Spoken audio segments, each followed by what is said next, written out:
भाई नमस्कार नमस्कार केमती अछंती भलो मु कहली हमर आपण घरे आमे सोलार लगै माइनेक सोलार आपण घरे लगै छी केमती कोन केते समय रे आपण डॉक्यूमेंट उठेबाटू आरंभ करी बैंक लोन केते समय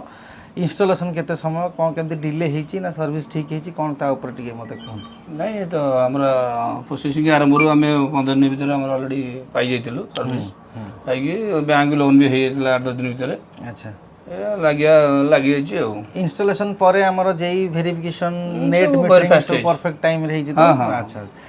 आउ सब्सिडी भी ठीक टाइम रे आसी जाइछि ना कोन डिले हेची 15 दिन भीतर सब्सिडी आइला फर्स्ट सब्सिडी जदि आमे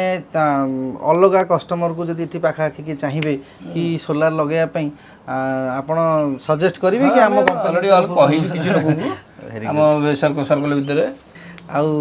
कोन केमती जनरेशन होची कोन केमती इलेक्ट्रिक बिल आसी आसिला पर मास होला पर जणा पड़ आसी हमको रिपोर्ट देबे कोन केमती होची